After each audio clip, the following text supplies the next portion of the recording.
Yogesh sir के पास चला जाए। योगेश सर इंतजार कर रहे हैं। Yogesh sir hi, good afternoon, thank you जुड़ने के लिए सीएनबीसी आवाज के साथ।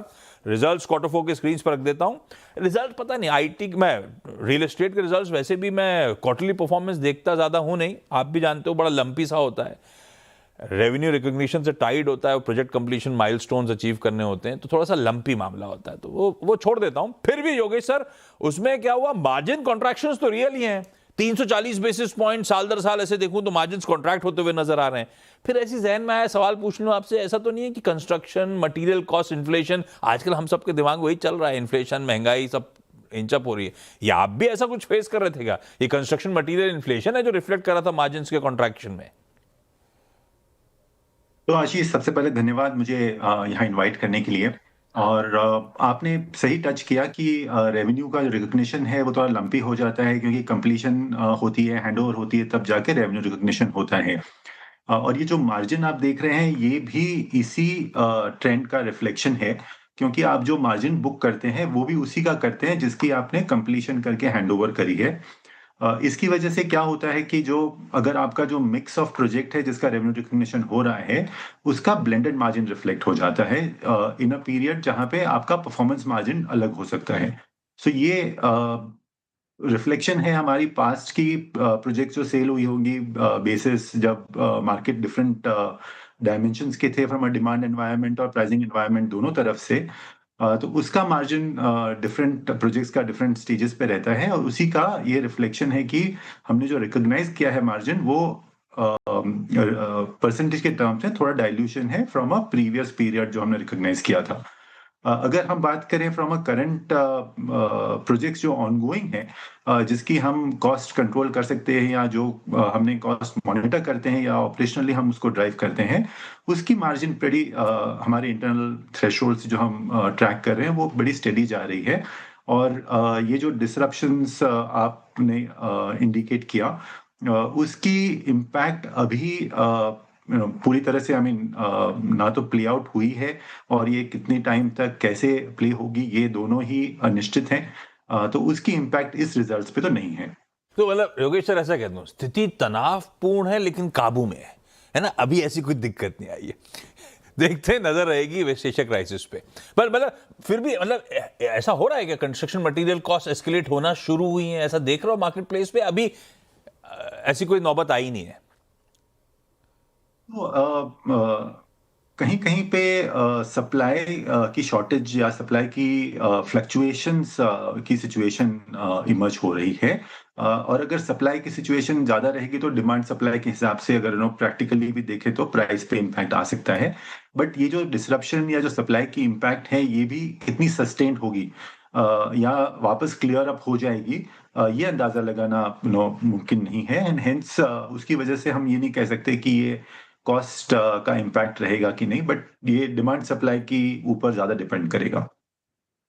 अच्छा, एक मैट्रिक्स जो मैं बहुत ट्रैक करता हूं आप लोग सबका, रियलाइजेशंस के केस में योगेश सर हुआ क्या, साल दर साल तो 7% के आसपास का जंप है, सीक्वेंशियली रियलाइजेशंस में ब्लिप है। ये सिर्फ ऐसा मानो कि प्रोडक्ट मिक्स में बदलाव, वो प्रीमियम अल्ट्रा प्रीमियम वो मिक्स बदल रहा था इसीलिए ऐसा हुआ, या there is more to it? नहीं नहीं, ये मिक्स है। और इसमें ये भी बताना चाहूंगा कि हमारी एक इस साल में प्लॉटेड डेवलपमेंट की प्रोजेक्ट भी थी जो सेल्स हुई है। और प्लॉटेड डेवलपमेंट में ऑब्वियसली रियलाइजेशन जो फुली कंस्ट्रक्टेड होती है उससे काफी डाइल्यूटेड होती है। अगर मैं प्लॉटेड डेवलपमेंट निकालूं तो हमारी रियलाइजेशन जो 7% आपको दिख रही है वो 13% इंक्रीज है ईयर ऑन ईयर। सो ये जो मिक्स है, मिक्स एक तो सिटी वाइज या एरिया वाइज या लोकेशन वाइज कह सकते हैं, but type of product also depend करता है कि रियलाइजेशन कैसी हुई है।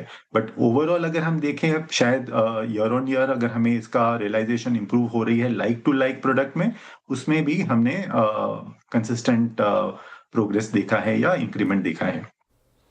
हर आईटी कंपनी से पूछता हूं मैं, टोटल कॉन्ट्रैक्ट वैल्यू कैसी बैक करी आप लोगों ने? आपके केस में पूछना पड़ेगा योगेश सर, प्री सेल्स कैसी थी, मतलब आसान शब्दों में वैल्यू ऑफ न्यू बुकिंग कैसी रही? तो प्री सेल्स Q4 में कैसी रही? और साथ साथ दूसरा मेट्रिक भी उतना ही इंपॉर्टेंट, बेच तो दिया, कलेक्शन एफिशिएंसी कैसी चल रही है आपके केस में? 4 का प्री सेल्स हमारा 2500 करोड़ रहा है।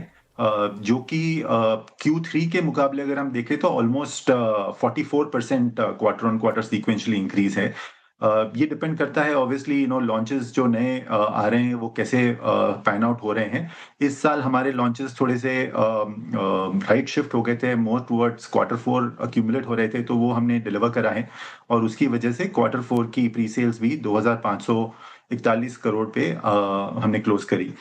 कलेक्शन जो है वो रेसिडेंशियल सेल्स में तो माइलस्टोन बेसिस पे आते रहते हैं और उस हिसाब से इट हैज बीन कंसिस्टेंट। अगर हम साल ईयर ऑन ईयर हम करें तो हमारा कलेक्शंस फ्लैट ही रहा था, बट ये डिपेंड करता है कि हमने कितना बेचा है और उसका माइलस्टोन कलेक्शंस कितना आता है।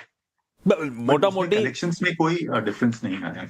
मोटा मोटी सेल्स मोमेंटम के साथ साथ cash flow pace keep up कर रहा है, ऐसा मान लूं? बिल्कुल बिल्कुल ठीक बात। अच्छा, जब रियल एस्टेट का मिक्स देख रहा था उसमें चाहे मैं साल दर साल देखूं, residential area sold net sales बढ़ रहे हैं, कमर्शियल गिर रहा है, ऐसा कुछ खास तवज्जो कि इस पर कमर्शियल पे फोकस डिफोकस करके रेजिडेंशियल की तरफ ज्यादा तवज्जो दिया जा रहा है, ऐसा हो रहा है क्या? या सिर्फ ये प्रोजेक्ट की टाइमलाइंस का असर है? नहीं, सो हमारा जो बिजनेस मॉडल है या जो टोटल बिजनेस एक्सपेंस है वो काफी डाइवर्सिफाइड है और उसमें हम कमर्शियल में मोस्टली इन्वेंट्री क्रिएट करते हैं जो कि लीजिंग के लिए यूज होती है। तो कमर्शियल का main model commercial space sale करना नहीं है, उसको ऑक्यूपाई करवा के लीजिंग एनुइटी रेवेन्यू जनरेट करने का है। और उसमें अगर देखें तो ऑलमोस्ट 8+ मिलियन स्क्वायर फीट की करंट स्पेस हमारी कमर्शियल की लीजिंग पे ऑलरेडी डिप्लॉयड है और एडिशनल 3.5 मिलियन की अंडर कंस्ट्रक्शन भी है। तो ये कमर्शियल की जो हमारी कंस्ट्रक्शन या जो इन्वेस्टमेंट है ये मोस्टली लीजिंग रेवेन्यू जनरेशन के लिए डिप्लॉय होती है, सेल्स के लिए नहीं होती। कोई कोई प्रोजेक्ट्स हैं जो बीच में या तो डिमांड की वजह से या स्पेसिफिक उनकी पोजीशनिंग होती है, जिसकी वजह से अगर वो स्टार्टर सेल के हिसाब से सेल होए तो वो भी हम ऑब्वियसली टेकअप करते हैं। सो ये commercial sale is not the primary driver from a commercial construction perspective, but the तो लीज आउट के लिए और लीजिंग के रेवेन्यूज Q4 में खड़े थे 337 करोड़ रुपीस में जी और 228 करोड़ पे बीटा क्लॉक कर रहा था। सब प्रेजेंटेशन में ब्यूटीफुली एक्सप्लेन्ड है योगेश सर। उसमें था कि टू बी ट्रांजैक्टेड अभी भी 1.1 मिलियन स्क्वायर फीट है, ये अंडर नेगोशिएशन है क्या इस समय? और मैं एक और सवाल, एक पाई बना के भेजा था मैंने, डायरेक्टर साहब चलाइएगा, ऑलमोस्ट 2/3 रियल एस्टेट से, 1/4 लीज रेंटल से और तकरीबन 10% हॉस्पिटैलिटी से। अगर मैं वो रेवेन्यू मिक्स का पाए रखूं स्क्रीन पे तो ये तकरीबन, ये आगे जाते हुए कैसे पैन आउट होते हुए देख रहे हो सीएफओ साहब आप?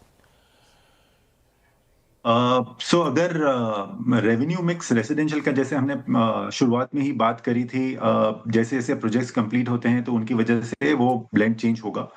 लीज रेंटल्स जो बिजनेस है और लीजिंग बिजनेस जो है उसमें सालाना बढ़ोतरी दोनों तरफ से होती है। एक होता है जिसमें आपकी रियलाइजेशन इंप्रूव होती है या तो चर्न की वजह से या फिर रेंटल जो इन्फ्लेशनरी इंक्रीज लेते हैं या जो रेंटल इंक्रीज लेते हैं उसकी वजह से, और दूसरा जो कैपेसिटी एडिशन है उसकी वजह से। सो ये दोनों हमारी कैपेसिटी एडिशन मैंने अभी अभी बात करी कि अगर हमारे करीबन 8+ मिलियन स्क्वायर फीट की करंट लीज स्पेस है उसमें हम 3.5 मिलियन की अंडर कंस्ट्रक्शन एरिया भी है। तो जैसे ये आती रहेगी विद इन यूज और डिप्लॉयमेंट, उस हिसाब से लीज रेंटल का इजाफा होगा। पर ऐसा कोई मोटा मोटी हमने पाए में कोई मिक्स लेके नहीं चल रहे हैं ना कि 2/3 इससे 1/4 उससे, ऐसा कोई मिक्स डिसाइड नहीं कर रखा है? नहीं, और ये चेंज हो सकता है पाई, बट सबसे ज्यादा इंपॉर्टेंट है कि ईच लाइन आइटम का ग्रोथ हो और उसकी रिलेटिव परफॉर्मेंस और रिलेटिव पोजीशनिंग चेंज हो सकती है, but significant growth in each section is more important. क्योंकि सर हमारे लिए आज भी हमारा ब्रेड एंड बटर वो बेंगलुरु का बाजार है। मैं देख रहा था अपकमिंग प्रोजेक्ट्स भी 6 के आसपास तो बेंगलुरु से हैं। जो हमारी लैंड बैंक है 550 एकड़ के आसपास की, उसका 2/3 लैंड बैंक बेंगलुरु में बैठा हुआ है। और अब बेंगलुरु हो या आपके बाकी की मार्केट्स हो, काफी हद तक चेन्नई का बाजार, काफी हद तक मैसूरू का मार्केट और ज्यादातर डिपेंडेंट हैदराबाद का मार्केट आईटी ईएस पे है। और हम लोग पिछले अब तो काफ़ी टाइम हो गया, 1.5-2 साल से आईटी में स्लो डाउन की चर्चाएं कर रहे हैं, नए एम्प्लॉयज़ लिए नहीं जा रहे हैं, जो करंट हैं उनकी भी दिक्कतें आ रही हैं। तो ऐसे में आपने कुछ अपने स्पेसिफिक मार्केट्स में स्लो डाउन क्रीप इन होता हुआ देखा है क्या? और या अनसोल्ड इन्वेंट्री आपके की मार्केट्स बेंगलुरु वगैरह में बढ़ती हुई नजर आ रही है, कुछ हो रहा है क्या? इसका कुछ रिपोर्टेशन आप फील कर रहे हो क्या? सो आशीष जी, अगर आप देखें जो टोटल वॉल्यूम जो मार्केट में बिक रहे हैं उस हिसाब से I mean the volumes are increasing. I mean अगर आप पूरा इंडस्ट्री का या मार्केट का ही देख लें, सो उस हिसाब से अगर आप सिटी या इंडस्ट्री बेसिस इम्पैक्ट लें तो वो उस तरह से तो डिपेक्टेड नहीं है जितना हम उसको रिलेट करते हैं अगर ये आईटी इंडस्ट्री की हायरिंग वगैरह उसकी प्रॉक्सी हो गई कि नहीं। और इसका रीजन ये भी हो सकता है क्योंकि जब हम आईटी इंडस्ट्री ट्रैक करते हैं तो वो टॉप 5 कंपनीज आ जाती हैं और उसके लिए हम उनका नंबर्स ऑफ एडिशंस या नेट एड्स देख के अंदाजा लगाते हैं। हाँ। लेकिन अभी जो जिस हिसाब से नॉलेज इंडस्ट्री बढ़ रही है, I mean mostly commercial basis पे लीजिए या एम्प्लॉयमेंट बेसिस पे, दोनों जीसीसीज का बोलबाला रहा है और उसकी जो ग्रोथ है वो डिस्प्रोपोर्शनेटली हाई है कंपेयर टू आईटी। सो एक तरह से ये एम्प्लॉयमेंट शिफ्ट भी हो रही है और जो एंड कंज्यूमर्स हैं वो आई मीन एक तरह से उसको नॉलेज इकोनॉमी देख लीजिए तो आईटी आईटीएस नहीं और आईटीएस स्लैश जीसीसी कर लेंगे कंबाइंड, तो वहाँ पे ग्रोथ कंटिन्यूअस है। और जो मार्केट्स में हम प्रेजेंट हैं जो कि बैंगलोर, चेन्नई और हैदराबाद, तो उसमें से चेन्नई और बैंगलोर और हैदराबाद दोनों में इनका डोमिनेंस और ग्रोथ हाँ, लगातार ये रहा बात है सही है। और हाँ। हम्म। आगे भी बढ़ता हुआ ग्रोथ ही अनुमान किया जा रहा है। नहीं, ये आपने सही कहा, वो 5-6 दिग्गजों से ही हम लोग अंदाजा ले लेते हैं मूड माहौल का। लेकिन जीसीसीज हुए, न्यू एज हुई, ये भी पनप रहे हैं, तो बैलेंस आउट हो रहा होगा शायद सब कुछ। लेकिन फिर भी परसीव्ड रिस्क को देखते हुए डी रिस्क करने का कोई तैयारी हमने करने की कोशिश करी है। बेंगलुरु से अब धीरे धीरे डाइवर्सिफाई करके काफ़ी सारे साउथ इंडियन मेजर सिटीज़ में ब्रिगेड जा रहा है, पर आपके पियर्स ऊपर आने की कोशिश कर रहे हैं। कोई हमारे मुंबई मेट्रोपॉलिटन रीजन में, तो कोई एनसीआर में ब्रिगेड ही कोशिश नहीं कर रहा है, क्यों? सो डाइवर्सिफिकेशन या एक्सपेंशन जो है वो हाँ। ऑब्वियसली आई मीन हम लोग सभी लोग देख रहे हैं और आई मीन हम भी उसमें कोई अलग नहीं है।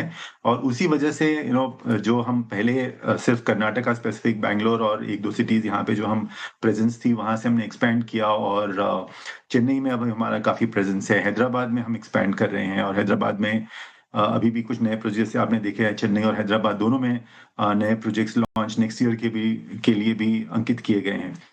तो उस तरह से कैपेसिटी एडिशन, ज्योग्राफिकल एक्सपेंशन दोनों प्ले आउट हो रहा है। अब इनके इन तीनों लार्जर मार्केट्स के अलावा अगर हमने एक्सपैंड करना है तो उसकी भी एक्सप्लोरेशन चलती रहती है और जब भी इसका राइट टाइम होगा या जब भी राइट अपॉर्चुनिटी होगी उस हिसाब से हमारा expansion, geographical expansion play out होगा। बट ये जो ज्योग्राफीज हैं इनमें ही इतनी ज्यादा ग्रोथ या पोटेंशियल एग्जिस्ट करता है अभी भी, जिसकी वजह से जो हमारा ग्रोथ प्लान या एक्सपेंशन प्लान है वो इसी में आई मीन कोई लिमिटेशन नहीं हमें दिखती अच्छा है उसमें कि योगेश सर, जाते जाते FY27 के लिए back of the envelope calculations क्या अचीव करने की सोच के चल रहे हो आप लोग? और दूसरा, क्या इसी का फॉलो अप कि क्या कुछ ऐसा देख रहे हो बायर शिफ्ट हो रहे हो, अब लग्जरी से, लग्जरी बहुत तूल पकड़ गई थी, वापस मिड इनकम की तरफ आते हुए बायर्स नजर आ रहे हैं, या प्रीमियमाइजेशन का ट्रेंड जिसका था FY27 में भी कंटिन्यू होता हुआ नजर आएगा, वही प्राइमरी ड्राइवर होगा? तो बायर की सो ट्रेंड जो है जिसको हम टिकट साइज बोलते हैं एक यूनिट का, उस हिसाब से थोड़ी सी शिफ्टिंग हो रही है। जो हमने देखा इमीडिएटली पोस्ट कोविड थोड़े से बड़े टिकट साइजेस की डिमांड बढ़ रही थी, उस हिसाब से थोड़ी सी रैशनलाइजेशन हमने देखी है। So for the right ticket size की वजह से आई मीन यूनिट्स की डिमांड लगातार स्टेडी रही है। FY27 की जो आपने बात करी उसकी वजह से आई मीन हमने बात करी कि क्वार्टर 4 हमारे काफी नए लॉन्चेस थे जो क्वार्टर 4 वगैरह में लॉन्च के लिए कंसंट्रेट हो गए और कुछ लॉन्च हो भी गए। तो उसकी वजह से हमने ऑब्वियसली हमारा क्वार्टर FY27-26 से डेफिनेटली काफी ज्यादा बेटर होने की हमारी एफर्ट्स हैं और उस हिसाब से अगर हम लास्ट ईयर बोल रहे थे कि हमारा ग्रोथ 15% के जैसा होना चाहिए और वहाँ पे हम थोड़े से कम आए हैं, तो जो भी हमने शॉर्टफॉल किया था वो हम मेकअप करके क्यूमुलेटिवली हम पहुंच जाएं FY27 के एंड में, यही हमारा प्लान रहेगा। अच्छा, रिजल्ट के साथ साथ बोनस डोल आउट करा 143 का, ये क्या कॉन्फिडेंस है फ्यूचर अर्निंग्स में कि आप एक्सपैंडेड इक्विटी को सर्व कर पाओगे, या स्टॉक प्रेशर में था तो सेंटिमेंट इंप्रूव करने की सोची थी? नहीं नहीं, ये सो कॉन्फिडेंस की अगर आप बात करें तो कॉन्फिडेंस डेफिनेटली हमें ग्रोथ का, और हमारे जो हमने लैंड बैंक क्रिएट की है, प्रोजेक्ट लॉन्च अनाउंस किए हैं, ज्योग्राफी जहां हम सर्व करते हैं उसके हिसाब से काफ़ी कॉन्फिडेंट है मैं उस पे। ये जो बोनस है, इनफैक्ट ये एक माइलस्टोन है हमारी कंपनी का भी, जो कि ये साल हमारा 40th ईयर है एग्जिस्टेंस का। सो इस 40 साल की एनिवर्सरी को कमेमोरेट करने के लिए ये बोनस को अलाइन किया गया है, अनाउंसमेंट, आई मीन दैट ये हमारे बोर्ड का तो फिर रिकमेंडेशन तो अच्छा, तो 40 था तो 1 is for 3 तो 4 हो गया, 50वां होगा तो 1 for 4 पे चले जाएंगे क्या हम लोग? Yogesh sir thank you. अच्छा अब ठीक है, तब तो 40th ईयर था, तब तो बनता था। Yogesh sir thank you so much आज जुड़ने के लिए। क्विकली छोटा सा ब्रेक, सालून के साथ इंतजार कर रहे हैं, ब्रेक के उस बाद निर्मल बंक का निफ्टी का व्यू जानेंगे।